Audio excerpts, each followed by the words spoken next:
হয় ইউএছটিএমৰ আচাৰ্য তথা অসমৰ শিক্ষা ক্ষেত্ৰৰ সৈতে জড়িত থকা এজন অগ্ৰণী ব্যক্তি মাহবুবুল হক ডাঙৰীয়াক আজি কেইদিনমান পূৰ্বে অসম আৰক্ষীয়ে পৰীক্ষা কেন্দ্ৰিক বিভিন্ন গোচৰ জাপি দি অবৈধভাৱে গ্ৰেপ্তাৰ কৰি বিভিন্ন থানায় থানায় যে ঘূৰাই লৈ ফুৰিছে এই ঘটনাক আমি এবিএমছে দুৰ্ভাগ্যজনক বুলি আখ্যা দিছোঁ। এটা কথা সমগ্ৰ অসমৰ সৰ্বস্তৰৰ ৰাইজ এটা কথা পতিয়ন গৈছে যে ইউএছটিএমৰ আচাৰ্য মাহবুবুল হক ডাঙৰীয়াৰ ওপৰত চৰকাৰে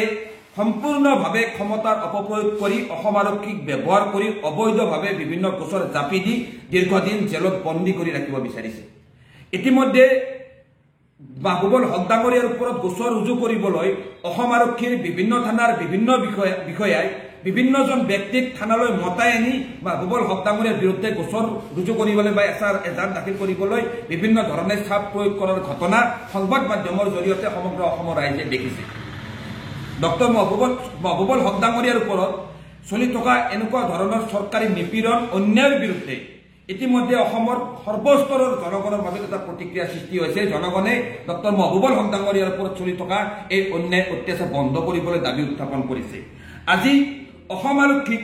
অসম চৰকাৰে ব্যৱহাৰ কৰি এনেকুৱা ধৰণেৰে এজন শিক্ষাৰ লগত জড়িত থকা ব্যক্তিৰ ওপৰত যি চৰম নিৰ্যাতন চলাই আছে এনেকুৱা ধৰণৰ ঘটনাৰ দ্বাৰা আচলতে অসম আৰক্ষীৰ একাউণ্টেবিলিটিৰ ওপৰতো কিন্তু প্ৰশ্ন উত্থাপন হৈছে আৰু এনেকুৱা ধৰণৰ ঘটনা কেতিয়াও গণতন্ত্ৰৰ বাবে শুভ লক্ষণ নহয়। আজি সেইবাবে আমি এবিএমছে সংবাদ মাধ্যমৰ জৰিয়তে মাহবুবুল হক ডাঙৰীয়াৰ ওপৰত ইউএছটিএমৰ অধ্যক্ষ মাহবুবুল হক ডাঙৰীয়াৰ ওপৰত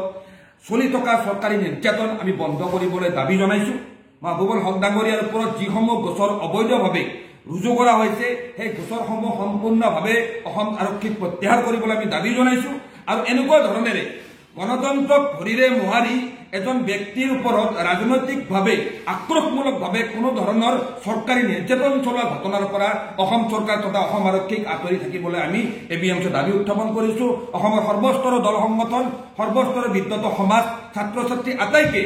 এইখিনি সময়ত ইউএছটিএমৰ আচাৰ্য মাহবুবুল হক ডাঙৰীয়াৰ